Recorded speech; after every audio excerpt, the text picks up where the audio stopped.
Ladies and gentlemen, we are live!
Welcome everyone to the MMA Weekly of Austin Chef Dan on the BX Sports Jedi Network. I am Austin and my co-host Chef Dan. How you doing tonight, Chef Dan? Salute to you, Austin. I'm doing very, very well. Coming off of a very, very good weekend. Monday night. Ain't much to watch as far as in the sports world, but we're here. Let's talk about some MMA. Yeah, most definitely. And before we do, I want to mention we do have our podcast platforms. We Spotify, Anchor FM, Reason FM, Apple Podcasts, Google Podcasts, etc. Definitely check us out on podcast platforms there. And like you said, let's get right into it. We had a UFC event in Austin, Texas this past Saturday on ESPN between Josh Emmett and Calvin Kattar in the main event. A very controversial fight in terms of decision. And Josh Emmett wins this fight 48-47 on two judges' scorecards, with one judge giving it to Calvin Kattar 48-47.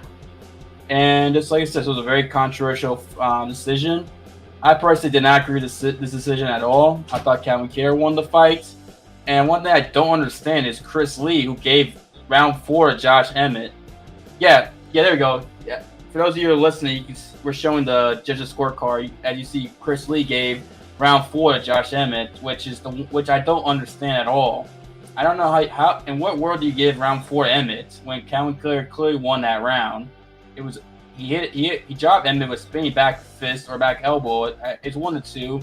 He outlanded Josh Emmett in that round, and that was rounds 4 and 5 were clearly Calvin Kattar's. Calvin Kattar in the later rounds really put on Josh Emmett. In terms of was landing a lot more shots than Emmett was.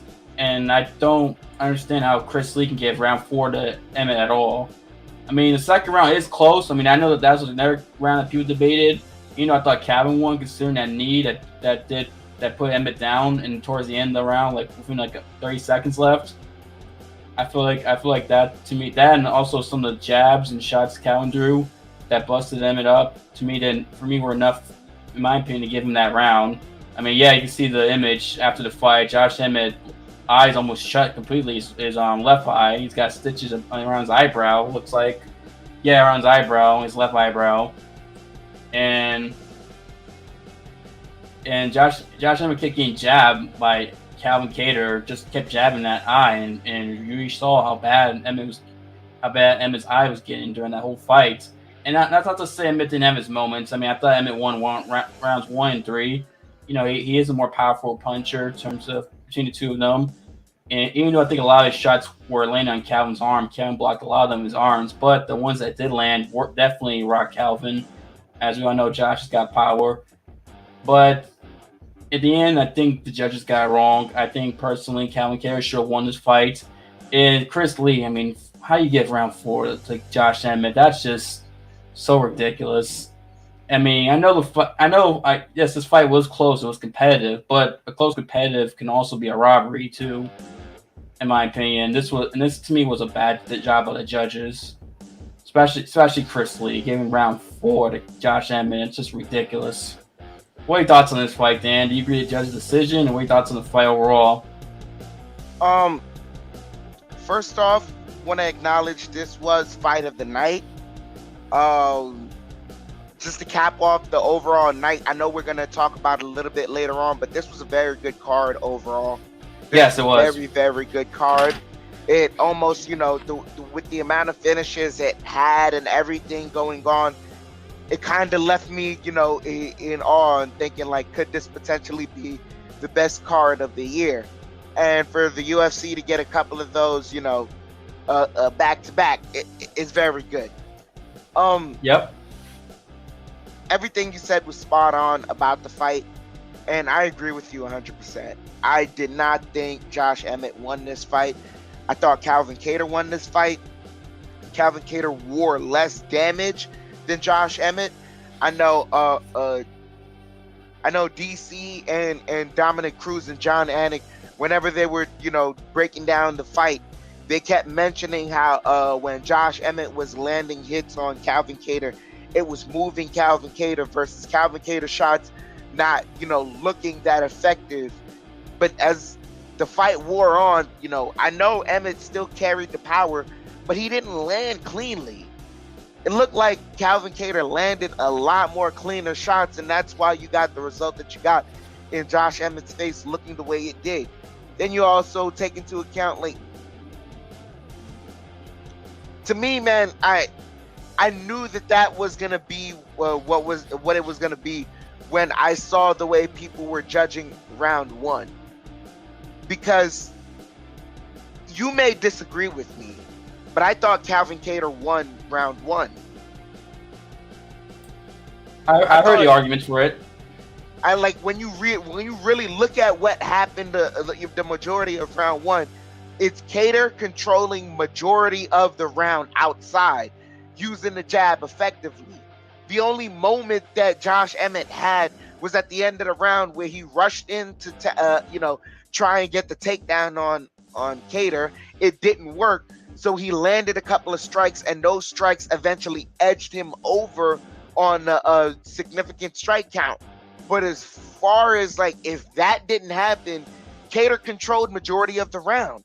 So I can't even, unless the moment was that significant where it was a down, where it may have shifted the momentum of the round, I couldn't even give that round to Josh Emmett. So overall, man, I thought Calvin Kattar won this fight just like you did. Yeah. Like I said, I thought Calvin won. It sucks because this was supposed to be a title eliminator. The winner of this fight was going to fight the winner of Holloway and Volkanovski for the featherweight title.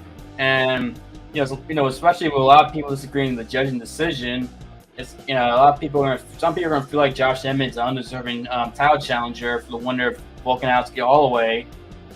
And especially, to me, it seems, not to respect Josh Emmett. Josh Emmett's been a very good fighter for a while, but it's like, I don't think he beat Calvin Kattar. It's like, I don't think the right guy is fighting for the title next.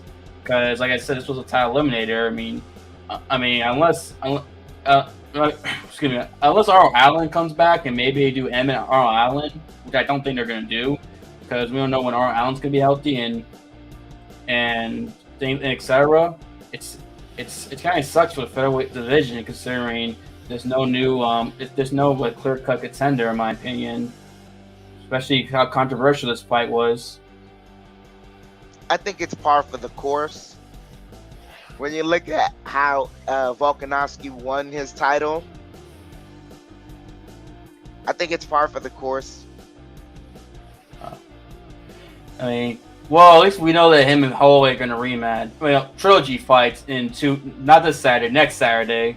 10 days from now. 12 days from now. Which, that's a big fight, which obviously Emmett's going to be paying attention to, considering considering he's basically the number 1 contender in the featherweight division. Yeah, that sucks, for Calvin Kattar, and it sucks to see him get robbed of a victory. And Chris Lee, how you get the 4th round? That I'm still baffled by that. Yeah.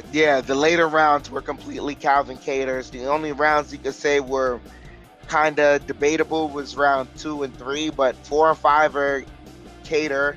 1, some people were saying were Emmett. Me personally, I thought Kattar won it. That right there gives you 3 out of 5.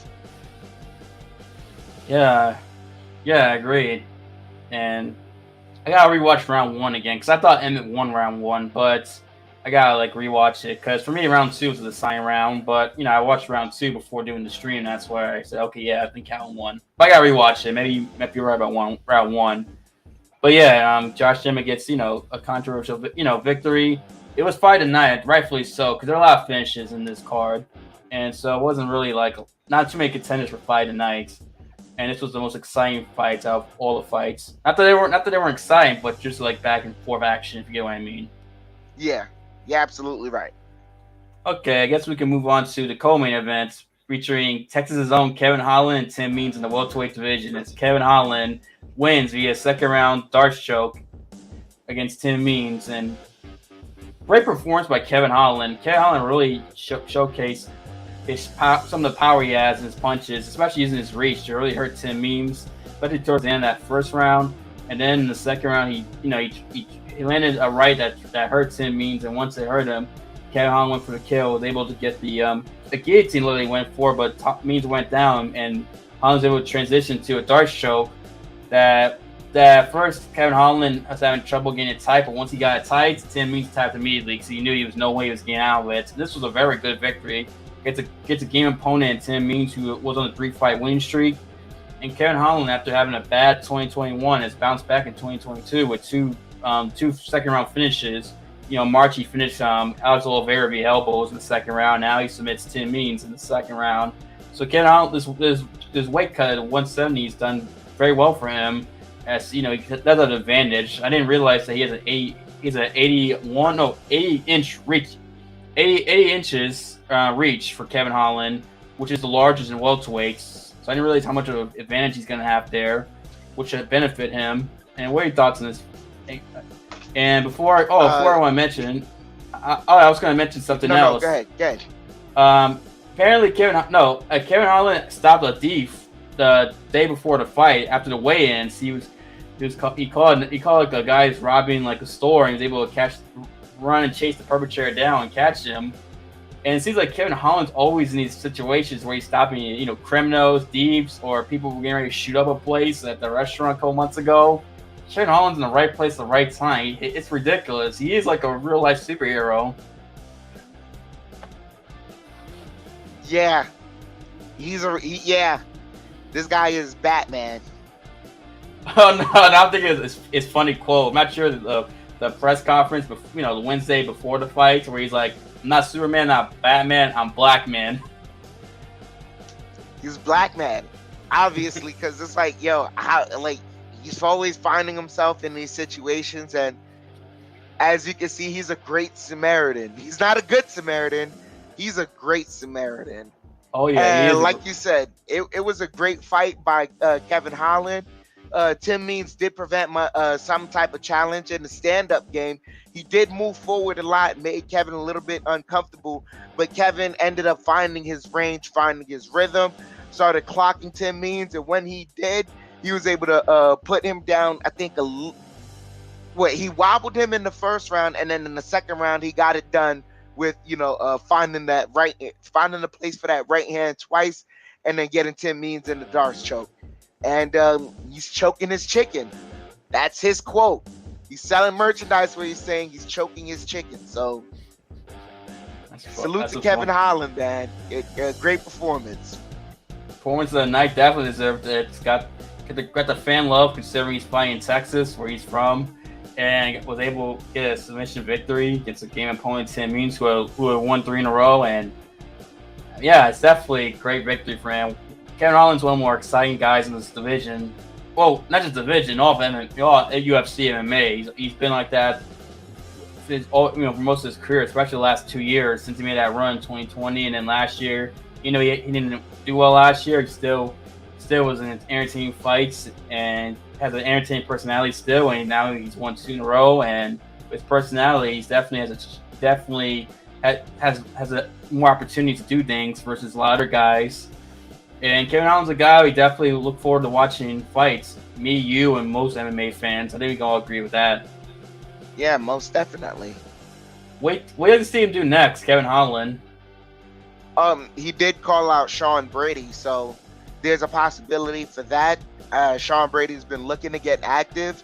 That would be an interesting matchup. Sean Brady is a all wrestling type of guy, so him versus Kevin Holland. I'd love to see how Kevin Holland's defense holds up against a guy like Sean Brady, because the division is full of guys like him. Yeah, the top guys have that. I mean, Usman, Covington, Burns, more so, jiu-jitsu, and also Hamzat. They have that grappling background, and then you have Sean Brady as well. So definitely to see how he does at welterweight with grapplers versus middleweight, where middleweight kind of struggle. But those guys are a lot bigger in middleweight than they are in welterweight, so who knows if maybe he has a better time with grapplers. And plus, I'm pretty sure he's working on his grappling defense. So I wouldn't mind seeing him and Sean Brady fight. Also, what about him and Michelle Bahia probably fight? That could be a fun fight as well. Yeah, that would probably be interesting. It's kind of left field. I don't know. Michelle Pereira's on the come up, and Kevin Holland is as well, so that'd be interesting. Right. It could be that or Sean Brady fights. Either way, whoever Kevin Holland fights in that, I'm excited to see. You're excited to see. We're all excited to see. We can all agree there. Yeah, most definitely. And then we can move on to the next fight, the third fight in the card, fourth fight in the card, third fight down, which was between Joaquin Buckley and Albert Durev. And Joaquin Buckley wins his fight via doctor stoppage in the third round. Wait, before you continue, we just want to let it be known.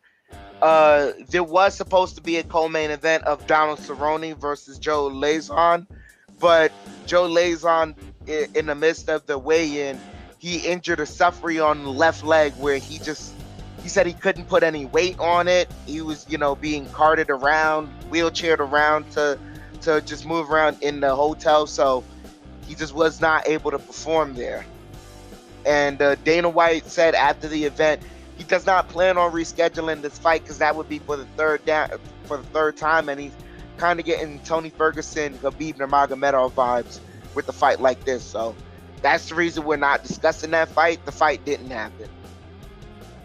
Yeah, unfortunately, it didn't happen, which sucks for both of them, especially Lazon, who hasn't fought in like 3 years. And it sucks, especially an injury like that where he can put weight in his knee locked up. I mean, hopefully Lazon gets better, and hopefully both guys can get to fights this year, both of them. But yeah, that's unfortunate for them, and unfortunate that we didn't get a co-main event. Thank you for providing the update.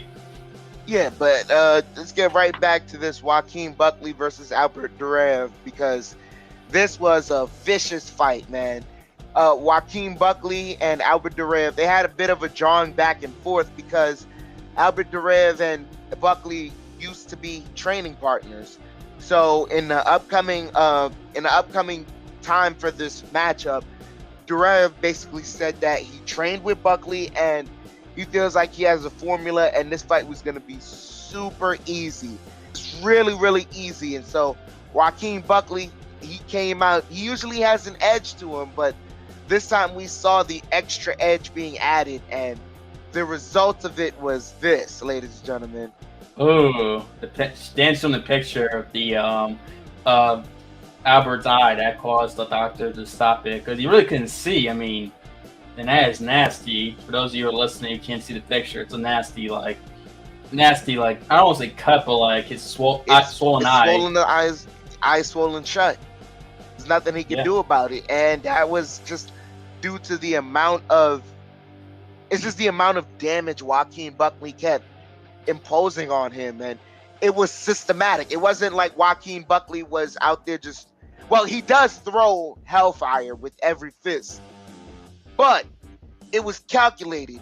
He wasn't overextending to a point where he left himself susceptible to some takedowns. He did get taken down at the end of the round, but Albert Durev could do little to nothing with the takedown, and Joaquin Buckley was just really, really game. That was the only one takedown Albert was able to get. After that, he defended, like, I could say 6 shots from Albert, and he just kept consistently pouring on the damage. And when he found a home for his hands, he just kept piling on the damage. It got to the end of the second round, where doctors, it didn't even continue. I think the clock, they had it kind of messed up with the clock, where it looked like the third round started, but it really had no business starting. Like, the corners left out a little bit, but the doctor never left the ring. He was just watching the eye. And when Herb, referee, I don't believe it was Herb Dean. Was it Mike Beltran? I think it might have been Beltran. But whoever the referee was, when they asked him just look at the eye, that was it. Yeah. Right. It was the right call, because his eye was swollen shut, his left eye, and that he couldn't continue. I mean, right call. And Joaquin Buckley, you mentioned he usually has an edge when he fights, but this fight he had an extra edge, considering they were trained partners, and Durev said that this would be a good matchup for him. That obviously ticked them off, and he definitely proved Durev wrong and hurt him, and really was the better fighter. Landing more shots than Durev, was hurting him a lot, and Durev survived some of those shots, which is crazy considering all 3 of his losses have been KO. And we all know Joaquin Buckley has a lot of power in both of his hands and his feet too. Powerful man in terms of shots, and and Joaquin Buckley didn't exactly knock him out, but he did finish it. So technically finished it due to doctor stoppage, but still hurt him. He hurt Durev, and that trash talking definitely motivated Joaquin even more to prove a point, and he showcased that. Had a very great victory for him against a guy with a good record in Durev. And yeah, Joaquin Buckley definitely had a great showing for him in the main card of UFC Fight Night, and I'm excited to see Joaquin Buckley fight next. Who we fight next? Because him and Holland are very similar. They're both guys who you look forward to seeing fight next, because you want to see them do well, because they're always entertaining fights. Holland has more of the personality than Joaquin Buckley, but their fighting styles are very fan-friendly. So you definitely want to see both of them fight, every time they fight, no matter who it is. Yeah, I agree with you 100%. From there, you got a performance bonus, right, Joaquin? Yeah. Dana said it after the fight, but everyone that finished tonight got a performance bonus. Okay, so Joaquin counted. Okay, yeah, Joaquin did it. Like that, Dana had to give out like 8 bonuses. Yeah, you're right. 8 bonuses for performances. Yeah, you're right. I was just counting like the finishes. Yep. From there, we can move on to the next fight on the main card. This one wasn't a finish here. Damir Ismagullah versus Guram Kutateladze. This fight ends via split decision. Damir Ismagulov wins this fight, and this was a bit of a chess match. This fight was a chess match. These guys were very calculated with each other. You see there, Dimir trying to get a takedown on Gurum, but I don't know if he was successful at that moment, but Gurum was very good striking. He's got to get, if there's anything that I could say that was Gurum's downfall, was that he was a little bit too patient. He had great power, he had great striking, so if he just pushed the envelope a little bit more, he could have potentially won this fight. But both of these guys were game fighters, and I think they also got no. That wasn't it. No, they didn't get it. Yeah, no, they didn't get a bonus, but this was a very good technical chess match as well. Both fighters were very, very, very good. What's your take on this fight? I agree with everything you said. It was a very technical chess match. Both guys were very technical. It was a chess match, and Gurum's downfall was being too patient. If he wasn't as patient, just pushed the pace more and went after it, he probably could have won this fight from Dimir. but that wasn't the case, and Dimir was able to push the pace and do more, and that got him the victory in this fight. Very technical fight between two guys who are very good. Both guys, I mentioned, both guys had good records. Both guys had come off, good victories, especially Guram Kutateladze and Gamat, who's main event this Saturday, which we'll talk about that obviously. And you definitely saw two high level, in my opinion, two very talented, probably high level fighters from Eastern. Well, I'm not sure Georgia's in Eastern Europe or not. I could be wrong. I think it's more Asia because Georgia's on south of Russia, but two Euro Asian fighters definitely playing high level chess match or high level technical fights, aka chess match. It makes sense. But yeah, Guram, if he just was less patient and pushed the pace a little more, did more, he probably could have won the fight. But it is what it is. I'm pretty sure he'll learn from it. Yeah, most definitely. From there, we can move on from this to first fight on the main card. Well, no, excuse me. Next fight on the card. I believe this is in the welterweight division. Gregory Rodrigues versus Julian Marquez. Middleweight. Oh, in the middleweight division. That's right. Gregory Rodrigues wins this fight in the first round via TKO. And boy, this fight is also another fun fight and another reason why you had to debate with yourself as to whether this could be potential card of the year. Both these guys came out throwing fire. They both were throwing hell to call. They were throwing throwing caution to the wind. They were both throwing. It's just Gregory Rodrigues was a bit more powerful, a bit more cleaner. He was so clean with the striking, and he just kept moving forward. He got rocked a couple of times, but Gregory Rodrigues kept moving forward and just landing shots on Julian Marquez. And Marquez was wobbled a little. And on the broadcast, you hear these guys talking so much about Gregory's grappling. He's rocking him. And at this point, as he's landing some of these shots and Marquez isn't going down, I know you said it because I said it myself. I'm like, just take him down at this point. Take him down to something. And he didn't take him down yet. Marquez turns his back, and that's when Rodrigues started to, show some of the grappling. Immediately jumps onto back. He gets the body triangle clean.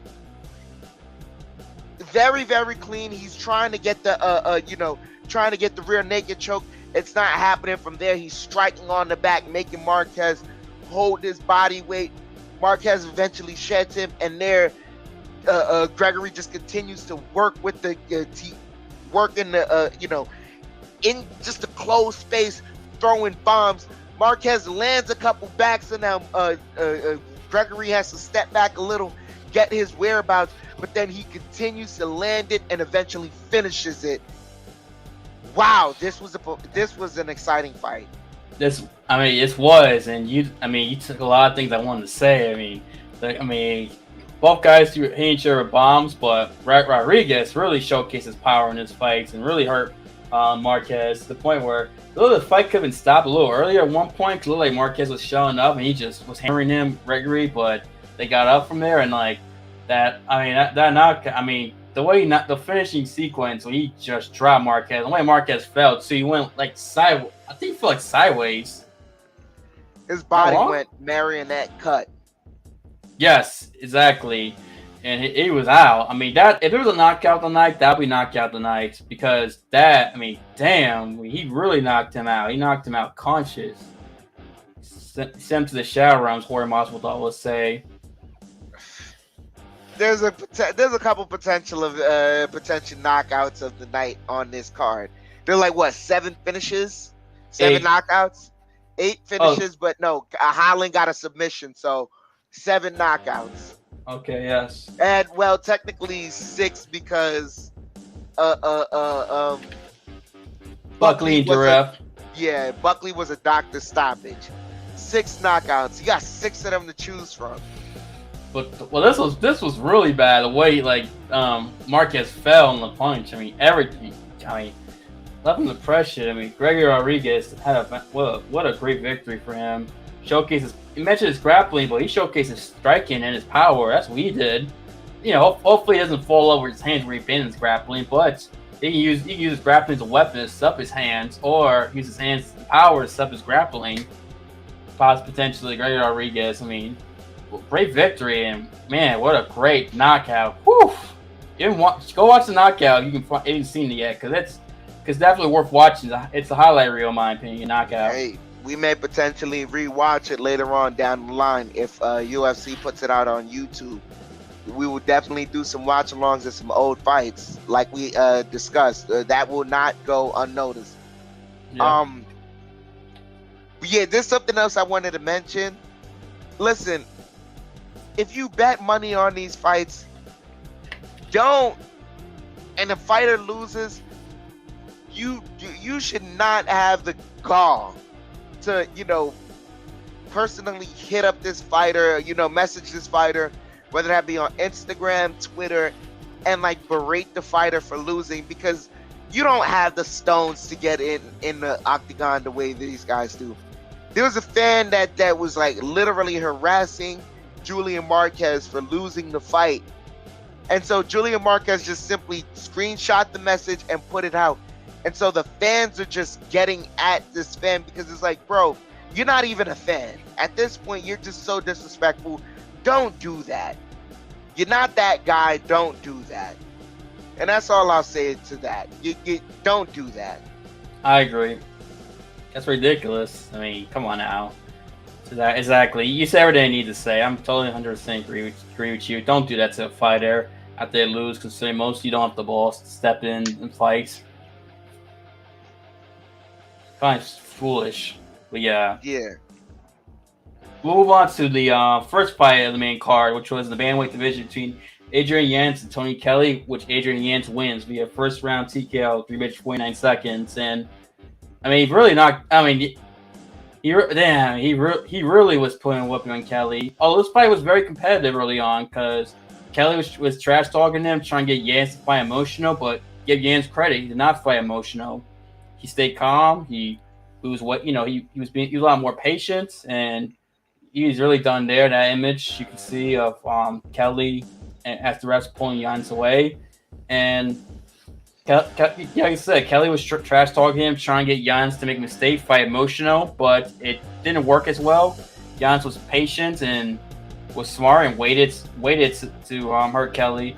As Kelley landed some shots, and I think cut Yanez up and around his eye area, if I'm mistaken. I think there was some blood, but Yanez had more power than Kelley, and really showcased it and hurt Kelley, and just kept dropping him. Well, he kept rocking him, wobbling him, and for a while Kelley was somehow surviving, which was pretty impressive. But then he eventually the shots wore on him. He got dropped, and then he kept getting dropped again, and Yanez just kept pouncing on him, didn't let off, and was able to stop him in that fight. And great victory for Yanez, considering Yanez went through some adversity, through trash talking and things like that, and stay composed, which is a lot of young fighters. Sometimes they could throw them off. A guy trash talking them during the middle of fights and didn't fight emotional, which causes them not to fight well and causes them to get finished himself. And Yanez didn't fall for it. So this was a good test for Adrian Yanez. I know a lot of people are high on him, rightfully so. And he passed, in my opinion, a test that can help him down the road, considering there's probably going to be guys who are trash talking leading up to a fight and during a fight, personally. So this was a good test for him, in my opinion. I rushed a little to get to this fight because, man, oh man, this was, it sucks that Joe Lazon got the injury that he did, but because he got the injury, certain things works in mysterious ways. You get Kevin Holland that gets bumped into the co-main event, but then Adrian Yanez, and I've been talking about this for a while, this guy is a main card fighter. He walks out, he gets the pop from the crowd because the crowd knows what's about to happen. Tim Means was talking that dirty trash to Adrian Yanez. Tony Kelley. Tony Kelley was talking that dirty trash all throughout this fight to Adrian Yanez and prior to the fight. So when Adrian Yanez and Tony Kelley finally got into this, were they throwing bombs at, boy oh boy were they throwing bombs at each other. they were just like, and Yanez he's a clean fighter, but he did throw a little caution to the wind. He's been, I've seen him be technically cleaner. I think maybe I think Tony Kelley's range, that's what threw Yanez off a little, so he had to deal with that and he gambled a little. But man, oh man, this was a classic performance. And oh man, this was just great. This was exactly what Adrian Yanez needed. He popped, he took advantage of his opportunity, and he showcased what I saw, what DC saw, with anyone who's ever called an Adrian Yanez fight. When you watch this guy fight, you saw this capability right here. And for Tony Kelley to call him a Dollar Tree Masvidal and things of that nature, it's like, bro, his style is similar to Masvidal in the sense of, like you said earlier, him, Masvidal, Holland, Joaquin Buckley, Francis Ngannou, Derek Lewis, all these guys have fan-friendly styles that, that is what the fans want to see. These guys will strike, and they're looking for the KO. That's what they're doing. These guys are looking to finish the fight. They're strikers. Yeah, they're all different degree of strikers, but I think the common thread here is that they're all looking for the finish. Some guys, they can get the win however they get the win, but these guys, their style is catered to the finish. And Adrian Yanez, he's a systematical break you down, get you to the point where he's going to throw in punches and bunches while aiming and being surgical. And he's going to go for the finish. Adrian Yanez is looking for the finish because he's an impactful striker as well. And, oh, man. Tony Kelley had... I know after the fight they shook hands and, squashed the beef. But Tony Kelley, you had the gall to say you were not knocked out. You may have been seeing stars, you may have been a little disarrayed, but bro, you were not about your faculties. You were not about your faculties, and Adrian Yanez put you in that place. That's what happened there. Yeah, exactly. Put him in that place, and exactly put him in that place, knock him out of faculties, and great victory for Yanez too. Yanez, like I said, gotta keep your eye out because he's a guy with a lot of potential, a guy people are high on, and he showcased on the main opening fight of the main card why that's the case. It was a great opportunity for him, like you mentioned. Lazon had to pull out, and then him and Kelley got bumped into the main card, and he, like I said, take advantage of the opportunity, kind of like last week how Jake Matthews and Jack Della Melina took advantage of their opportunities last week on the pay-per-view when they were not supposed to be in the main card, and yet they did. So Yanez did here. And now he's got more fanfare. He's definitely probably a little bit more high-profile fight next. And like I said, the future's bright for him. Oh, yeah. Future's bright. Okay, and go ahead. Yeah, that's the main card right there. I want to see more of Adrian Yanez. I think every winner on the main card, I want to see more of them. Need to see more of them because this was an exciting main card. But let's get right into the prelims real quick. Is there any fight that you want to shout out?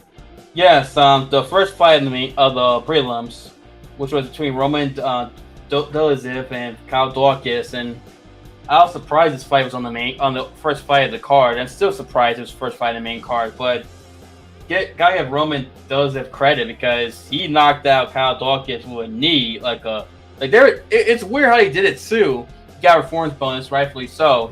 They're in the clinch, right? Like Kyle Daukaus was backwards to the cage, and they were in the clinch like I mentioned. And Daukaus' head was tilted, but it wasn't down low like this. I'm trying to demonstrate to the people listening audio. But his head was tilted, and Roman Doleziev just throws a knee, very high. I mean high. It was it was high how he threw that knee, connected, and just dropped Kyle, knocked him out. It was one of those out of nowhere things you don't see that often. It's like a knee down that high landed and knocking someone out in the clinch. I don't see that too often I can think of, and But he knocked out Kaladakis, and it was a very great victory for him. I believe that was his first finish in the UFC, if I'm not mistaken, too. So, and knock out a guy in Kaladakis who's a good prospect from Philadelphia, a guy that's very good grappling, too. So, I mean, good, definitely want to shout, Roman Duraev. That's a great victory by Roman Duraev. A fight that I want to, the fighter that I want to shout out didn't get the finish, but man, oh man, this was a spot-on performance. Natalia Silva in the preliminaries main event. Natalia Silva versus Jasmine Jasudavicius. Natalia Silva wins this fight, unanimous decision. There was nothing Jasmine Jasudavicius could do other than move forward and be a punching bag. There was nothing more she could do. Natalia Silva was game on every aspect. Takedown defense was on point, to a point where she was getting reversals and getting takedowns herself on Jasmine. Jasmine wanted to take it to the ground a lot and do ground and pound. She couldn't even get close because Natalia Silva just, number one, the cardio was on point that she could do this all 3 rounds fresh, but move around the cage and move around the octagon wherever she wanted. And whenever Jasmine moved into range, pop, pop, pop, landing strikes, kicking her up the middle, kicking her on the side, getting the middle kick in the solar plexus to just get that range back and having her move forward more into more strikes. Game was when on the ground, landing vicious ground strikes. Had the opportunity to land some elbows on the ground, and she did. Messed up Jasudavicius up. Something vicious. I didn't want to use the word, but Jasudavicius got messed up viciously. And Natalia Silva was just, it was a beautiful performance. Damn, that's okay. I didn't see that fight, but yeah, shout out to Natalia Silva bringing a great victory. Vicious, seemed like flawless victory almost. Flawless. Not to sound like Mortal Kombat, but you get what I mean. Oh yeah. Any other fighter you want to shout out? Cody Stamann for getting the 59-second TKO over Eddie Wineland. Veteran guy who fought for the WEC bantamweight title, and WEC is the only place for bantamweights, and got a bounce back victory too for Cody Stamann. Guy who's always been right there in the top 15, top 10 at one point. Who's had some ups and downs, but got a good victory against Eddie Wineland, a veteran. That's turned out to be Eddie's last fight because he retired after that. So good luck in retirement for Eddie Wineland, and great victory for Cody Stamann, especially. Good, congratulations to Stamann for being a knockout TKO under a minute. Yeah, you're absolutely right. Congratulations to Cody Stamann and Eddie Wineland. Thank you so much for the entertainment you've given us throughout your career. Thank you. Yes. It will never be enough, but thank you so much for the dedication that you've given to the MMA game. Another fighter I want to shout out on the preliminaries. Ladies and gentlemen, there's a lot of fights to shout out on the preliminaries. We said it before, we'll say it again. You should watch the preliminaries because they will set the tone, and the preliminaries set the tone for this card being what it is. Another fighter I want to shout out, Ricardo Ramos. Vicious spinning elbow. He has 2 of the 5 spinning elbow knockouts in UFC history now. That's a large chunk. That's a large percentage. Yeah, that's 40%. That's 40%. Ladies and gentlemen, Ramos, man, that's the first one he got there. If you're watching on YouTube on audio platform, I'll let you know. There's 2 pictures being shown there. On the top one, that's the first one he got. The second one on the bottom, that's the one he got on Saturday.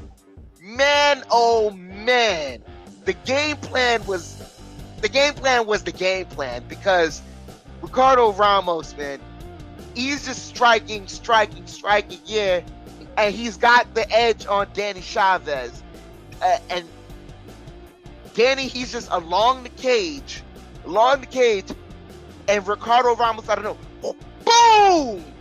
I'm watching the fight, and it really didn't dawn on me that he spinning elbowed him until he walked away dancing and got on top of the cage. And I'm like, whoa, wait, what happened in front of my eyes? Because he caught Danny Chavez, and Danny Chavez is just, like, when I tell you he's out along the cage, and it's just, you see him slowly falling down, and he's just lights out. Like, this was vicious. Vicious. Dang, that's crazy. He owns 2 of the 5 Spain elbow knockouts in UFC history. He's 40%. That's remarkable. I mean, that's crazy. I mean, that's shocking. Because I'm thinking, so the reason when you mentioned that, I was thinking of how John Jones used to throw the Spain elbow a lot back in the day and landed it. I mean, he dropped Stephen Barnes with that, didn't finish him, and he hit Gustafsson in their first fight, Spain back elbow, but didn't finish him. It's a crazy thing. John Jones didn't finish those guys. We had Ricardo Ramos has finished 2 fighters with a Spain back elbow. That shows how remarkable that is and how hard it is to do. Well, it's hard to pull off and land, let alone get to a point where you knock someone out. I mean, that's why you're marking on Molly McCann, her Spain back elbow back in March in London, because that was just because it's hard to land, and then it's hard to land. It's rare you see someone knocked out with it. So shout out Ricardo Ramos for McCann was a spinning back fist. Oh, back fist. That was an elbow. Yeah, and you see how rare that is. No, was it an elbow or was it a back fist? Chris was an elbow. You know what? Let me look it up real quick. I just know Luana Carolina got crumbled. I know that much. Yes, she did. Because I know Zhang Wei Li just also hit Joanna Jacek with the spinning back fist. So, like, these spinning attacks are hard to pull off, but when they land, boy, the payoff is big. But yes. You don't. Luana Carolina got hit with a spinning elbow or back fist? Elbow. So it's rare. It's very, very rare. And this guy has 40% of them. Crazy. Wow. Jeez. Man, that's ridiculous. Yeah. Also, man, that's crazy. Also, shout out to Phil Hawes for getting the TKO victory over Duran Win in the second round via elbows. And yeah, you see here him just bloody, Duran Win. Just bloodying up Duran Win. Duran Win even put out a video of him breaking down the fight. It's hilarious. You got to check it out. Oh, I didn't know that. I'll watch it after the stream's over. Yeah.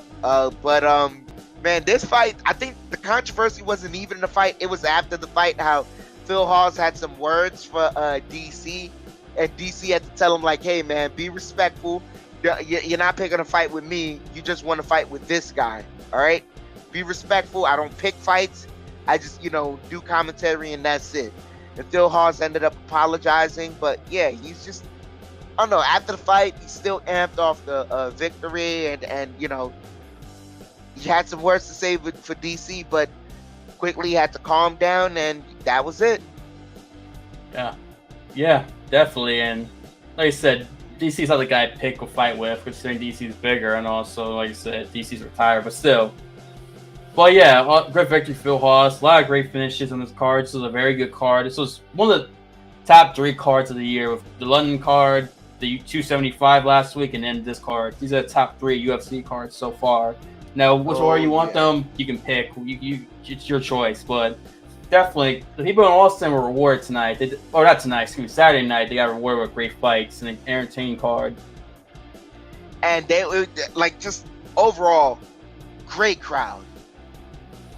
Yes, great crowd. They were just out there. As you can see, guys, that's the stadium before it was filled up. It was a great crowd, just a great crowd. Yeah, they were into it. The seats were practically filled from the first preliminary fight. Yeah, you're right. They were. You're right about that. I was gonna mention it was weird seeing Joe Rogan in the crowd not calling the fights, because he was there. He lives in Austin. He was there with his wife, and he was just watching the fights as a spectator. It was kind of odd. I'm not used to it that while him calling the fights. He was at a UFC event, but it was cool seeing Rogan there. Yeah, I mean, he said it's been a while since I think Dana, when they asked about it after the fight, the post-fight interview, they asked him about Rogan and the potential of him calling the fights here. Said nah. When he spoke to Rogan, Rogan was like, this was just an opportunity for him to watch as a fan because he hasn't done that in a very long time. So he had the opportunity there, and salute to Joe Rogan, man. He was in the crowd. This was a great card, man. I think if anything, him on commentary would have helped boost it a little bit, but nonetheless, potential for card of the year. Yeah, most definitely. Great there and great card in the UFC. You know, had a great card in front of fans, and it's cool seeing these fight nights in front of the fans. As to do more of it, go back to the way it used to be before the whole pandemic of 2 years ago. Yeah. But great card UFC, great card from the UFC. Can't say enough. Great card. Well, we can transition now to this upcoming weekend, and Bellator is back. Bellator hasn't had a show in over a month. Over a month since mid-May in London, I'm mistaken. And the main event of that card, you can see, is the middleweight title fight between Gegard Mousasi, as you can see on the left of the picture, and against Johnny Alblin, the challenger, to your right. Also, we got the bantamweight tournament, the second half of the brackets, as Denis Sabatello takes on Leonardo Higo in one of the rounds. So one of the tournament fights, and then there are tournament fights between Magomedov versus Enrique Barzola. So a lot of important fights in this Bellator card, where it be the title fight between Gegard Mousasi and Johnny Alblin, and of course the bantamweight tournament fight. And I do want to talk a little bit about the main event between Mousasi and Alblin. Alblin's undefeated, 11-0 versus Gegard Mousasi, 49-7-2. Mousasi's come out the quick victory over Austin Vanderford back in late February via TKO, and Johnny Alblin is, like I said, 11-0. He's actually a teammate of Austin Vanderford, American Top Team, and he, just like Vanderford, is a wrestler, comes from a wrestling background. I'm trying to remember. I think I wrote down where he went what school he went for wrestling, if I'm mistaken. No, actually, I did not write it down. But it's important to note that he is a wrestler, just like Austin Vanderford was, and and I'm pretty sure Alblin's going to try to take Gegard down, control the wrestling, but it's going to be easier said than done because Gegard's wrestling, defense, and grappling has improved a lot since early in his career. Well, he always had a good one early in his career, but definitely gotten better over time. And Gegard's fought some wrestlers and done well. And for Johnny Alblin, the question would be, what can you do differently than Austin Vanderford? I'm pretty sure he's talking to Austin, asking him, what things Gegard did, strength of Gegard, etc. But that fight was exactly a quick fight. Austin didn't exactly do much in that can I'm interested to see how Johnny Alblin adjusts to Gegard Mousasi. And if you're Gegard, how can he stop the takedowns? And if he does get taken down, can he get up immediately or represent a submission on the bottom potentially if he doesn't get taken down? But those are questions that we're definitely to ask, and definitely going to find the answers to this Friday night. The question that I'm asking, me personally, because I've you introduced me to Bellator, so I'm watching Gegard Mousasi's reign currently. Is Josh Emmett going to even present a challenge to Gegard Mousasi? His last couple of fights, Gegard's just ran through his last opponents. It's really dominant, ran through them. So, is he going to provide a challenge? That's the only question I'm asking there. And I'm excited that I'm excited that Bellator decides that the first fight they come back with, as far as the main event, is Gegard Mousasi defending the title. Yes, I agree. Gegard Mousasi, who I've always said is the most underrated fighter in MMA history, in my opinion, doesn't get talked about enough, and definitely has a chance to defend the title again and showcase why he's a legend, one of the all-time greats, and see his dominant run. I mean, the guy has about 50 plus. I believe about 58 fights in his career, and the guy's only lost 7 times. I mean, it's crazy to think he's had that many fights and he's still looking fresh, still winning against younger guys too, still dominant. I mean, it's just, how can you not be impressed by Gegard Mousasi? Everywhere he's gone, he's done well. Pride, Dream in Japan, Strikeforce, UFC, Bellator. He's just great. I mean, watching a legend fight. So definitely want to give him his flowers before he retires. And obviously, he's got to beat Johnny Evelyn this Friday, which I think he'll do. But at the same time, I won't. Who knows? MMA, you never know. Johnny Evelyn might pull the upset and beat Gegard Mousasi. We'll wait and see this Friday what happens. But I'm leaning towards Gegard personally. Yeah, me too. We can move on though from that to the co-main event: Danny Sabatello versus Leandro Higo in the tournament Grand Prix. Danny Sabatello is running hot right now. Yes, he is. Danny Sabatello is running hot right now, especially coming off of that victory against Jornel Lugo, which I mean, a lot of people had Jornel Lugo winning that. A lot of people thought Jornel Lugo could have potentially won that fight, but Danny was just dominant. Jornel Lugo had absolutely nothing for him. So, I mean, does Danny Sabatello do the same thing to Leandro Higo? I don't know. I think so. Go ahead. No, go ahead. No, I think Danny Sabatello is he's running hot right now. I think he's gonna move forward, provide that same pressure he had against Jornel Lugo. I think he's gonna I think he has his game plan set to walk his way all the way through this Grand Prix and get himself a title shot and a shot at the $1 million. I think he's gonna win this fight. What say you? I'm excited for this fight because Sabatello is definitely made a name for himself, especially that last performance, all the talking he was doing, and afterwards, and he's he's a very confident guy, likes to talk and doesn't care what people think, etc.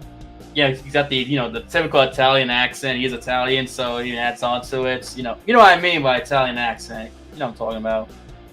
And he's definitely a guy. He's got a lot of personality, and where wins this fight, by the way, fights referee on Stotts. And if you're Bellator, Stotts and Sabatello fight, because that would definitely draw a lot of interest, especially those two guys are very confident people. Don't mind talking a lot of trash and don't mind talking how great they are and backing up their talk.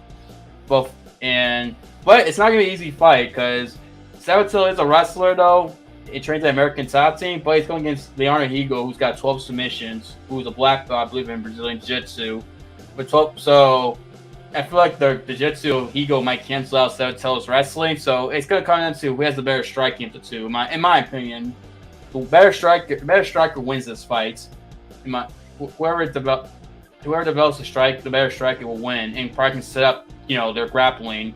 Sabatello has the better strike. He can set up the takedowns and do damage. Considering if Higo's hurt, you won't be able to easily pull off submissions, and if Higo can hurt Sabatello, he can easily get into submissions and put submission intents on Sabatello, considering Sabatello will be wobbly and it'd be hard for Sabatello to get up considering he'll be hurt. So I think this fight comes down to who has the better grappling. I mean, not grappling, excuse me, who has the better striking of the two. It's an exciting fight. This is definitely a good fight. Can't wait to see what happens in this Bellator bantamweight tournament. And like I said, I would like to see Sabatello win because I do want to see them Stotts fight each other. So if whoever wins this fight, we'll fight Stotts next and just see trash talking. And I think they're both high level fighters. But I wouldn't be surprised if Higo wins too because Higo is pretty good. We shall see this Friday coming up. Very interesting fight. Next fight on the main card, also in the Grand Prix, Magomedov versus Enrique Barzola. I'm interested to see how Magomedov comes back. He had that loss against Rafion Stotts where Rafion essentially out-wrestled him. And no one expected Rafion Stotts to out-wrestle him. So I'm interested to see how Magomedov comes back. For me, this fight is all about how he comes back and how he readjusts coming off of that loss against Rafion Stotts. I agree 100%. This fight's all about how he bounces back to that loss to Stotts, where he got a wrestle, which shocked everybody. I mean, I was shocked to see Stotts out wrestle him, despite being a good wrestler. But Magomed definitely has the wrestling advantage from Dagestan. He does very well as wrestling, but he got wrestled by Stotts, which was shocking. And to see how he bounces back against the guy Enrique Barzola, who's very good fighter, coming off definitely on a decent run rate lately. it'd be interesting to see if he can use his wrestling to control Barzola, considering Barzola does train at AKA, so he's trained with Habib and them obviously, and Islam and those guys. Yeah, he trains with those guys. I'm pretty sure he's working with them to improve his defense. So it's interesting to see him if Magomedov can use his wrestling to take down Barzola, control him there, or maybe Magomedov's gonna have to rely on his striking, which it's possible he might have to rely on his striking. He potentially, or it could be maybe he just takes Barzola down, controls him. Like I said, there's a lot of ways this can go.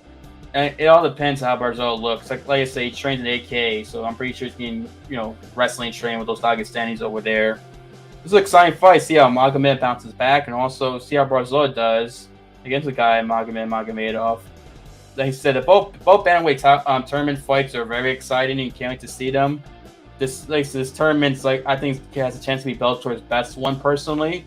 There's the talent level in terms of the guys who are in it. I think it has a chance to be their best one of they've done so far. Definitely excited to see this fights or both of these fights in tournaments.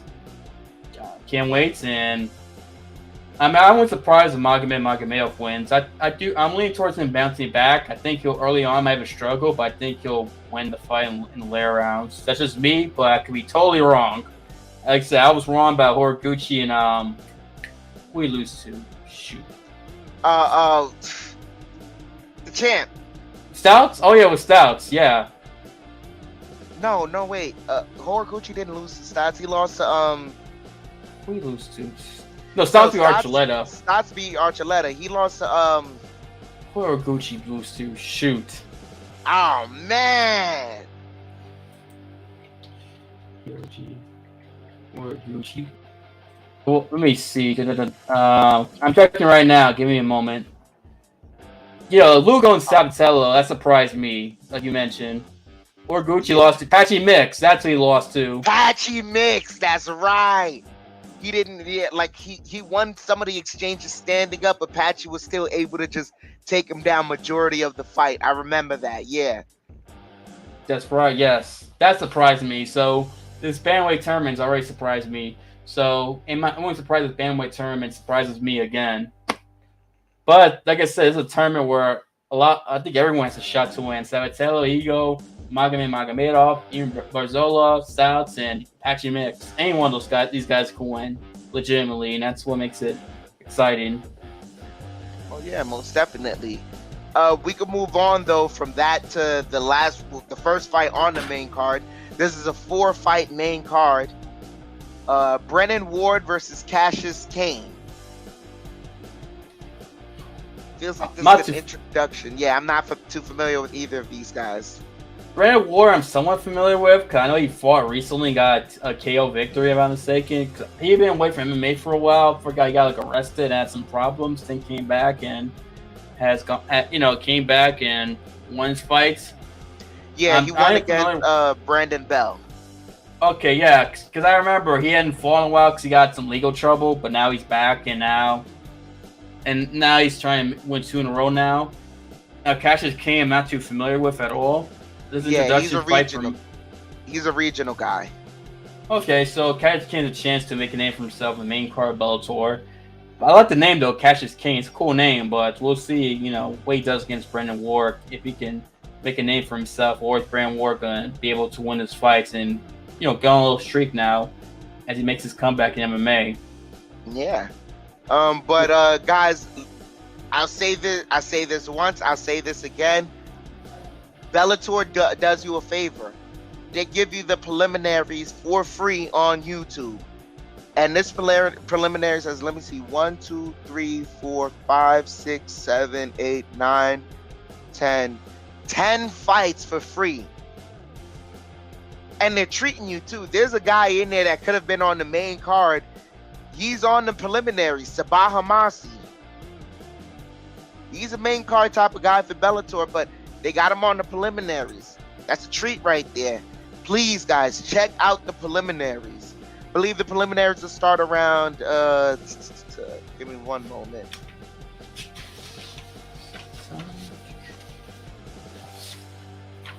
I believe 7 p.m., I think. No, 4 p.m., I think. 4 p.m. 4 p.m. Eastern time. Yeah. Yep, I said it right here in ticker. 4 p.m. Eastern. 4 p.m. Because the main card starts at 6. 7. Oh, sorry, excuse me, 7. Main card starts at 7. Preliminary start at 4 p.m. So Friday, 4 p.m. on YouTube, wherever you're at. If you're leaving work, you know, you on the train, you want to watch some good fights. I know I will be. That's what I'm gonna be doing, watching some Bellator. So please check it out for free on YouTube. Just subscribe to the Bellator YouTube channel, and they'll give it to you for free. Yeah, definitely, and yeah, it's good prelims too. You got Anatoly Tokov, who's a very good contender in middleweights, 30-2 against Muhammad Abdullah, 11-5. That's a fight I'm looking forward to in the prelims as well. But yeah, like Dan said, it's for free on YouTube at 4 p.m. Eastern. Check out the prelims. As we can transition from Bellator to this upcoming UFC event this Saturday at the Apex, in the main event between Arman Tsarukyan and Mateusz Gamrot in the lightweight division. A very exciting main event between two up-and-coming lightweights who are in the top 15 or near top 10. Both guys have been in a row. Tsarukyan, since losing to Islam Makhachev, has won, I believe, 6 in a row? Yes, he has. And he's been calling for that rematch, too. Right, exactly. 5 in a row. 5 in a row, okay. And not many guys want the Islam fight, but he's been wanting that fight since he took the Islam fight on short notice. If I look back, I didn't realize that. And he still did a good job against Islam. So and not many guys want Islam. So for him to really want Islam shows the confidence in him and also shows how good he is, considering he's won 5 in a row since that loss, and give Islam some issues in that fight. You know, Islam won. His last fight was against Joel Alvarez, and he bloodied Joel Alvarez. That elbow to the nose, broke his nose, and just left him to pull his own blood. I mean, my goodness. That fight, jeez. Arman did a number on Joe Alvarez, who's on a good win streak himself. But Tsarukyan's the real deal. I'm high on him, but Mateusz Gamrot ain't no joke either. He's a very good fighter from Poland. A guy who I believe he's on a three-fight win streak, and he only lost 1 fight. And that 1 fight was to Guram Kutateladze, who fought on the last card. You know, it was a split decision loss, so it seemed like some judges thought he won. I don't know how controversial that fight was. I don't recall it, but Gamrot has definitely won his last 3 fights have all been finishes. He finished Scott Hosman with KO, submitted Jeremy Stevens with a Kimura, and then against Carlos Diego Ferreira, CKO him, submission knee to the body after he broke his rib, I believe. I believe he threw a knee and broke Diego Ferreira's rib, if I'm mistaken, in that fight. Mm-hmm. So he's definitely a guy who's vicious, who brings it, and so does Tsarukyan. I mean, this is a very. They both win different ways. Both can win by submission and knockout. So I see this fight being potentially like a decision, and I do think Tsarukyan wins. Personally, I think Tsarukyan is just a little bit better than Gamrot right now. Not that we shot Gamrot won, no, but I think Tsarukyan is a guy who is a little bit more talented. It's a little better at the moment. You know, I think he will fight for the title, Tsarukyan. I'm gonna say it. I would not be surprised within the next couple of years Tsarukyan's fighting for the world title, or it rematches Islam. Whether it be for the world title or not, I think he will rematch Islam. I'm that high on Arman Tsarukyan. I don't blame you. I don't blame you. Man, you're absolutely right. This is gonna be a great fight because both these guys are no joke. They're they ain't no joke. That's really it to say. Like, both these guys are serious contenders. I agree with you. Arman Tsarukyan is a bit further along in the quest for contention. But man, this is a bit of a toss-up to me. I know you got Arman winning this one, but this is a toss-up to me. Like you said, I wouldn't be surprised if Mateusz came out of this winning. But Arman is further along, and he is closer to, true contention. He's closer to being that all-around scarier guy than Mateusz is, as far as like rising in the contention. But I wouldn't be surprised if Mateusz won this fight. I mean, this is a toss-up. if Vegas has a favorite, then it should be a slight favorite. I agree. It should be a slight favorite because I'm leaning towards Sarukian, but it's not by much. It'd be like, the minus odds like 105 or like 115 minus. It's very close type of deal. That's what I'm leaning towards if I'm Sarukian. I'm leaning towards him, but barely. Like I said, I won't be surprised if Gamrot wins, but I'm very high on Sarukian, as I mentioned. I'm sticking by it because I believe in him. It's crazy to think he's only 25, 26 years old, Sarukian. He's still young. I mean, guy's a young dude, and he's already this far along. I mean, Gamrot ain't old either. He's only like 30. I think he just turned 30, so... Yeah, no, both of these fighters are just entering the prime of their lives, so... Yeah. And Gamrot, like I said, hasn't taken much damage at all, so Gamrot's definitely, got a long shelf life too. So I mean, both of you guys are very good. I wouldn't be shocked if these guys fall again. These guys, like I said, I wouldn't be surprised if both guys fall again, considering I think both guys are very talented, very good. I can see these two rising the rankings and fighting again down the road, within 2 years from each other. Wouldn't be shocked. Yeah, I wouldn't be at all. And I'm excited for this fight. It's a great main event too, especially considering next weekend's UFC is ridiculously stacked, which we'll talk about when we get there. But excellent main events. Yeah. Speaking of, go ahead. From there we can move on to the co-main event, which I'm also interested in this one. In the welterweight division, Neil Magny versus Shavkat Rakhmonov. Man, Neil Magny has been calling out a lot of fights that people, that if once you take the ticket to Vegas, Neil Magny is the heavy underdog. And this fight right here, he is the heavy underdog. And as, like, I don't know, my brain is saying I think Shavkat Rakhmonov and his striking is just a little too much for Neil Magny. This guy's power is very, very real. Shavkat has a very, very real power, and I think he is gonna he has the potential to put people's lights out in this division. My brain is telling me Shavkat Rakhmonov, but somewhere in my gut is like saying don't count Neil Magny out. That's what I want to say right there. This is gonna be a battle of striking. It's not a lot of grappling gonna be involved in this fight, me personally. I think it's not a lot of grappling here. Neil Magny is going to be more comfortable striking. I think Shavkat Rakhmonov is going to be more comfortable striking. I got Shavkat winning this fight, but I'm not I'm not just downplaying Neil Magny. I think he has a slight chance to win this, but I got Shavkat Rakhmonov winning this fight. I agree with you 100%. I'm not counting Neil Magny, but I'm going Shavkat Rakhmonov because I think Rakhmonov is the future's welterweight division. I think this is a legitimate contender for this division, and I think he's going to showcase it against a veteran Neil Magny. He's always in that top 10, top 15 rankings, always there, and this is definitely going to be Rakhmonov's biggest test. And if he passes this, I mean, sky's the limit for this guy, and I think he will pass because I think he's a better striker than Neil Magny. I know Neil Magny is not bad on the ground. He's got a good amount of submissions, but Rakhmonov ain't no joke either. He's got 7 subs. People forget all his victories, which he's 15-0 by the way, are by finish. He's got 8 KO and TKOs, 7 submissions. So he finishes guys. He's a very good finisher, and I wouldn't be surprised if he doesn't finish Neil Magny potentially because of the challenge. Because the opposition Neil Magny presents is greater than all the other fights he's had so far. But at the same time, it's not like Neil Magny's never been finished. He's been finished before. DMI submitted him, and Santiago Ponzinibbio, let's not forget, knocked him out in Argentina. Yeah. I mean, Neil Magny can be finished. That doesn't mean he can't be finished.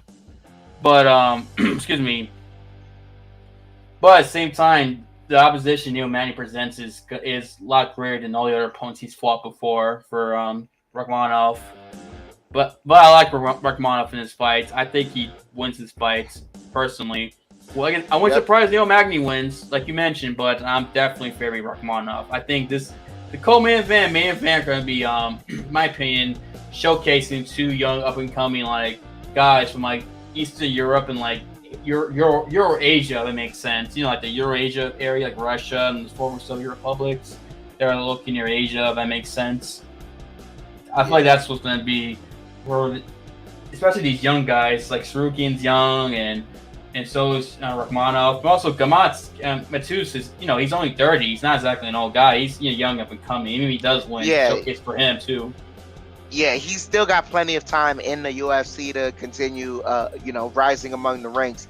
Maybe this may be, you know, if Arman wins this may be a bit of a setback, but all in all, he's still game bred enough to rise through the rankings yet again.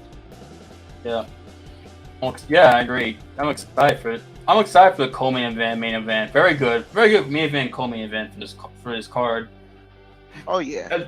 As we move to the next fight, fourth fight in the card, third fight down, excuse me, in the heavyweight division between Josh Barzanian and Alan Badat. Not familiar with these. Badu, excuse me. I'm not too familiar with these guys. I feel like one of these guys fought Parker Porter recently, but I'm not too sure. Yeah. Alan Badu recently fought Parker Porter. He lost to Parker Porter. Josh Parisian, I'm not familiar with him. I'm checking out the record right now. I don't remember any of the fights he's had. I know they both have a common loss in Parker Porter, so there's that. But both these guys are coming off of losses. Gotcha. Okay, so it was a bounce back fight for both of these guys. All right. Like I said, I'm not too familiar with them. Alan Badu, I do vaguely remember a Parker Porter fight, but I'm not too familiar with it. So this is an introduction fight for you and I, it seems like, for both of us. Big opportunity for them too, considering they're on the main card of a UFC fight night. So who steps up and has that performance and makes a name for himself? It'll be interesting to see. Speaking of guys, make a name for himself. This is a guy I think you and I and a lot of MMA fans are both familiar. Is the next fight in the card, third fight card between Nathan Menes and Umar Nurmagomedov. Umar Nurmagomedov is Umar. I'm sorry, my fight order is messed up a little. Okay. Yeah, my fight order says Umar and Nate Menes is the fight before that. Okay, yeah, go ahead. In the bantamweight division, I was saying Umar Nurmagomedov, a lot of people are familiar with. He's a cousin of Khabib Nurmagomedov. He's undefeated like Khabib is, or finished his career as. Umar, I believe, is 14-0 or 15-0. 14-0. 14-0. Okay. And I remember, I think it was earlier this year or last year. Earlier this year, he defeated Brian Keller in featherweight with the rear naked choke, but it was just his striking. The kicks were, the question mark kick was literally whoop question mark. It was literally a perfect question mark kick, and he just kept he threw it like 3 times. The first time didn't catch him. You know, this guy, he was supposed to supposed to be on the card. Yeah. I was gonna say Umar. Right? Yeah. No, I was just repeating it. Yeah. Okay. Umar, I remember last year he made his UFC debut early in last year and won his fight, but then he got hurt and then wait a year to fight. That's why I got confused earlier. That's right. In March he beat Brian Kelleher and just Umar's stand up is pretty damn good. He's got good stand up. Him and his brother Usman Nurmagomedov, who fights in Bellator, both undefeated by the way, the two brothers. Both of them have very good stand-up. Both of them like to throw kicks. Their kicks are very good. Both of them, Umar and Usman and Nurmagomedov, and he showcased that, but also uses grappling like Khabib does, like you expect from a Nurmagomedov or a Dagestani. He uses grappling. He got the victory over Brian Kelleher, and this fight against Nate Menes, I mean, I wouldn't surprise if he just makes it a grappling fight, just showcase his grappling, or if you want, I mean. Now, granted, it's going to be a tough Nate Menes ain't no joke. He's 14-1, so this is definitely a good test for Umar Nurmagomedov and see, like, where he's at. Because Nate Menes a 4-fight winning streak after losing. And 4 victories are by finish. Am I breaking up? Seems like I'm breaking up. Yeah, just a little bit, but you're good now. Okay, I'm sorry, but all right. I was saying No, Nate you were Maness, saying 3 of Nate his last Maness. 4 victories. hmm Nate Maness, 3 of his last 4 victories are by finish. So Nate Maness is a guy who likes to finish, and Umar Nurmagomedov's got a decent amount of finishes. This could be a very competitive fight, and a chance to see how a fight where Umar might be challenged and might face some adversity. I think Umar will win this fight, but I think there'll be some adversity early in the first round. But I think Umar will make adjustments and win this fight. I can see it being a decision victory for him, potentially for Umar Nurmagomedov. Especially, I think he's gonna definitely want to showcase his grappling because Nate Maness, he's like a very good stand-up fighter, but at the same time, Umar's stand-up is pretty damn good too. So this fight can go a lot of ways. I think Umar will win, Yeah. but I think he'll face some adversity though, personally. I'm looking for Umar to get the finish. I'm that invested in him. I think he's very, very good. The striking is very intriguing. The grappling's already there. The pressure's already there. But man, oh man, I'm looking for him to finish. I'm a fan. I'm I'm maybe fanboying a little bit right now. I think he's gonna finish. I'm that invested in him, and I think he's gonna get the finish over Nate Maness. Nothing against Nate Maness. He's a game competitor. But it's just Umar is just different, man. I when you see a certain athlete and you have that belief in him that you just think, hey man, this guy is different. He's gonna prove me right. I have stock in this guy. I agree. That's how I understand where you're coming from, and I think Umar is different. I think Umar will be a ranked fighter. By the end of the year, if he fights at least one more time. Well, maybe not ranked. Let me take that back. I think by next year he'll definitely be in the rankings for sure. If he continues winning, that I guarantee. I think Umar is a guy who can fight for a world title. I won't be surprised by the end of next year if he's in the title contention for bantamweights. And bantamweight's a stacked division, but I think Umar is that damn good that he's good enough to be in that title contention. I mean, he trains with Habib as his cousin, also aka Javier Mendez. He trains with good fighters. I mean, I'm high on him too, but I think Nate Maness will provide that challenge early on. Provide a challenge that he might need in order to improve as a fighter. I mean, even if he faced some adversity, even though he won most of his rounds, he did face some adversity on his journey to the top. That's what I'm trying to say. Yeah, I agree with you 100%, man. But I'm very invested in this one. Can't wait for this fight right here. Me too. And the fight I'm invested as well is the second fight in the card between Chris Curtis and Rodolfo. Am I pronouncing his name? Rodolfo Vieira. Now, Chris Curtis is a guy who burst into the scene of UFC last year. I mean, he had 2 knockout victories in the month. He made his debut at Madison Square Garden in November last year on short notice too. Knocking out Brandon Allen. No, I think it was Phil Hawes. Phil Hawes in Madison Square Garden. Phil Hawes first. Yep. Yes, and then a month later, he fought Brandon Allen, knocked him out.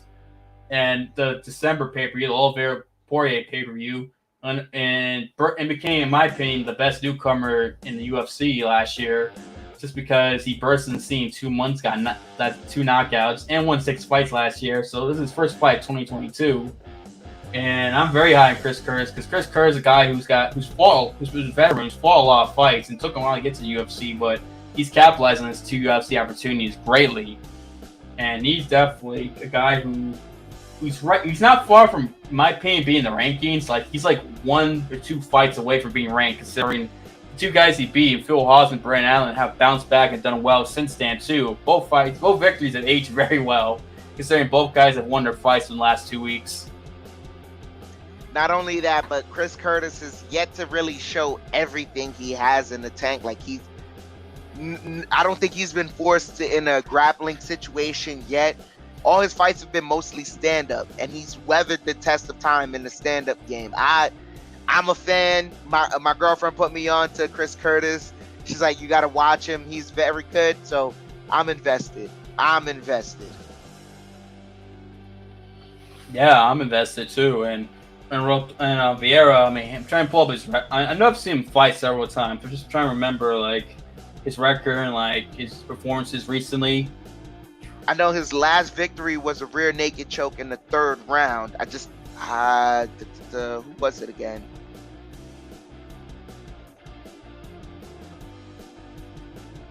I'm trying to see right now. Dustin Stoltzfus. Okay, Dustin, that was July of last year. So it's been 11 months since we've seen him. That's why we kind of forgot about him.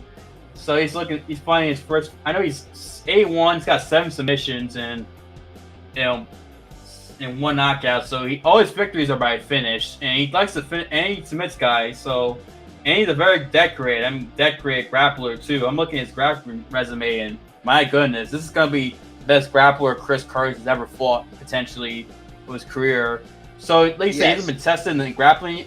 I think he's about to be tested and see how good his grappling is against an elite grappler in Vieira. I know Vieira got submitted by Anthony Hernandez February of last year.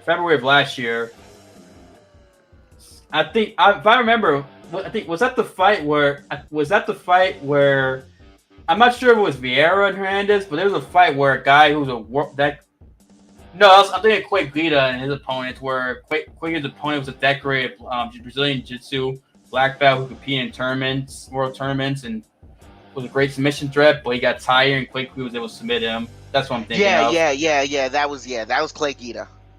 So I don't know why I thought it was Vieira and Hernandez, but it wasn't. I guess, but yeah, Vieira's been submitted before, but at the same time, it's unlikely that he's going to get submitted like that.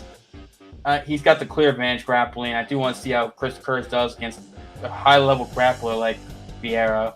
I would not be surprised if Vieira wins via submission, just because of the fact that because of his level of grappling. But I wouldn't be surprised if Chris Curtis knocks him out either. I'm not surprised about that either. Chris Curtis has shown that he has the capability to do something like that. Good. I'm excited for this fight. Definitely curious to see what happens next. I think that's the first fight in the main card, if I'm not mistaken, or no? I have one more fight on my card. I don't know if this fell through or not, or maybe it's we'll find out. But I have a fight here on in the lightweight division: Thiago Moises versus Christos Giagos. Oh yeah, okay. Oh yeah, I see it. Yeah, Thiago Moises is looking to bounce back, considering he was on a roll before losing to Islam Makhachev, who Islam Makhachev is pretty damn good, and Joe Alvarez, which shocked me because especially he got knocked out by Alvarez. Alvarez is a good fighter despite the whooping he took from Arman Tsarukyan in his last fight. Despite that, Joe Alvarez is a really good fighter, and Moises I think is a very good fighter. And I think he's gonna be Christo Giagos because Christo. I think Thiago Moises is a much better fighter than his opponent personally. Christos Giagos. Like I said, Greek names. I don't know why I have a hard time with Greek names, so my apologies for butchering his name. Yeah, I still believe in Thiago Moises. I think that he's a very good fighter, very good athlete. He's just hitting a bit of a rough patch right now. Has to recalibrate, recenter. But all you need is one victory. All you need is one, and that could get things. That could get the ball rolling in the right way. So I'm looking forward to seeing what Thiago Moises could potentially do if this fight is still on the card. We don't know. We're getting. It is. It's on the card. It's on the main card. It's got moved. That's all to the main card. Looks like. All right, but that's. I'm invested in Thiago Moises, and I want to see what he can do because. You lost against Joel Alvarez, who looked like a real contender. I know Joel Alvarez didn't make weight for that fight. That's true. That's right. I forgot. Good point. That's the other part, too. But you also lost to Islam Makhachev, who we see is about to fight for the lightweight title. So, you lost against two very game athletes. It doesn't mean you're falling off or anything. You just lost against two game guys, and it wasn't your night that night. Could it potentially be that if you get a rematch, hey, you get back in there, you're gonna get the job done? We never know, but you got to get yourself to that point. Yeah, exactly. You're right about that. And I do think I was gonna say his opponent Christos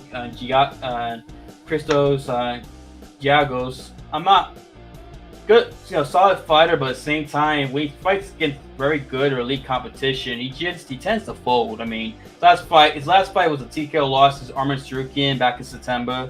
Then he's lost to Dark Klaus. Charles Oliveira submitted him back in 2018. And he got knocked out by Josh Emmett in the regional scene. Ooh, Emmett's a good fighter. Despite what I feel about the judging in his fight, Calvin Kattar, Josh Emmett's a really damn good fighter. And etc. And Gilbert Burns. It seems like with Cristo, every time he fights elite competition or very good fighters, he tends to fold. And I think Thiago Moises is a guy who's very good, a really good fighter, very talented. And I think Thiago Moises is gonna beat him. Personally, I think Cristo is gonna lose. Is gonna lose to Thiago Moises because I think he's a very talented, high-level fighter, in my opinion. All right, we definitely shall see. I'm interested in that one. I'm hoping for Thiago Moises for a victory for Thiago Moises as well, because I would love to see him get back to fighting the high-level competitors that he did, because he provided them all a problem. Yeah, I agree, and trying to see, is there anything in the prelims you want to mention?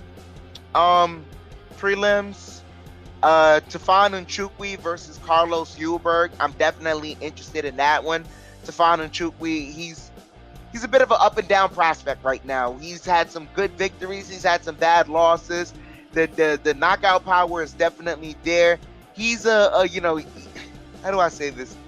He's got knockout power, but he's developing as a prospect in how to do more than just knock people out.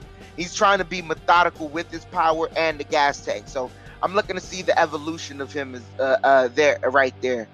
And the only other fight I'm interested in, first fight on the preliminaries, Jin Yufrey versus Vanessa Demopoulos. I'm interested in seeing Vanessa Demopoulos fight again. Yeah, that's right. Yeah, that's yeah. Okay, I see. I'm interested to see how she does, considering she got a big victory her last fight back in January, if I'm not mistaken. I believe it was January. Mm-hmm. Yep, against Silvana Gomez Juarez, who just had an impressive victory. Who was it? I think on last week. Yeah, last week. The prelims of the UFC 275 pay-per-view. Yeah. Okay. Yeah, I was gonna mention the Carlos Ulberg fight against Teflon. I say his last name. Nchukwi. Excuse me. Nchukwi. I'm interested in that because I know Carlos Ulberg, I'm not mistaken. I think he's a training partner of Israel Adesanya and Alexander Volkanovski, training City Kickboxing. So I'm interested to see how he does. And I know him and Israel and Alexander obviously got a fight next weekend. So let's see if Carlos Ulberg can start the good fortune for City Kickboxing this next couple of weeks. This is a big couple of weeks for City Kickboxing with their fights coming up. Yeah, but that's it on my end. Is there any fight on the preliminaries you want to shout out? No, that'll be it. That's it. All right, so yeah, the main card starts at 7, meaning the preliminary should start at like 5 o'clock. Oh, wait, hang on. I see something. Unless I think the prelims start 7 actually. Oh, prelims start at 7. Okay, all right. And so the main card starts at 10. Yeah. All right. Yeah, 10 o'clock. 10 o'clock is the main card. 7 o'clock is the preliminary. So please check it out this Saturday. You can watch it on ESPN and ESPN2 and ESPN Plus. Wherever you get ESPN at, you can watch it. They'll have it there. Tune in, because I will be, and I know Austin will be. Very interesting UFC Fight Night card coming off of a potentially fight card of the year. Yeah, that it is card of the year potential this past weekend and the weekend before the pay-per-view. I mean, this card's got a lot of, I won't say a lot of pressure, but hopefully this card can deliver like those past 2 cards I've done. And then of course next weekend is a ridiculously stacked card, the UFC 276 pay-per-view, which we'll talk about next week because it is stacked. Like I haven't seen a card that stacked since the first Madison Square Garden pay-per-view. But that's, like I said, we'll talk about it next week. So this card definitely can get forgotten about. Hopefully it doesn't get forgotten about considering the card upcoming in the past 2 cards. So hopefully we'll see what stands out, who makes a great performance, what fight delivers, and let's see if we can live up to the past 2 weeks. And Most also definitely. don't forget Bellator is Friday on Showtime, 7 p.m. Eastern Time, 4 p.m. Pacific. 4 p.m. Pacific and 4 p.m. Eastern to the prelims. Free on YouTube. Free. You said it. Right, and I'm trying to think. Is there anything else we need to mention before we head out? Wait, no, we already talked about Cruz and Vera. That's official for August 13th in San Diego. It's official. Yeah. But yeah, no. Other than that, thank you guys so much for joining us. From my end, I want to say thank you so much for joining us on the YouTube platform. Thank you, Maria, so much for joining us. Whether you, if you want to or not, you can support the program with the donation via Cash App. Super chats get taken by YouTube, and they take a large chunk right there, so we can't do anything about that. There's the Cash App information right there where you can donate to us. And once again, thank you so much for supporting us, whether that be on the YouTube platform or on the audio platform, that be on Apple, Google, Spreaker, iHeartRadio, wherever you're joining us, Spotify. Thank you so much for joining us.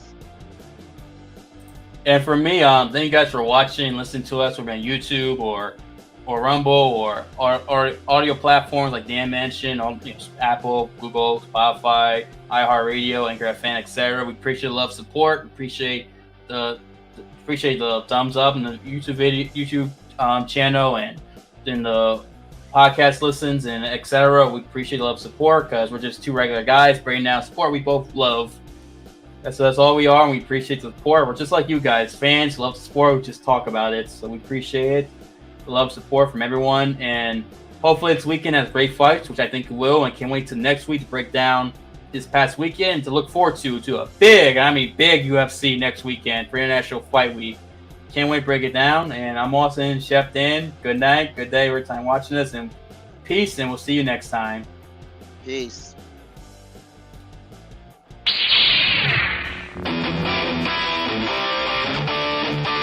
Ladies and gentlemen, we are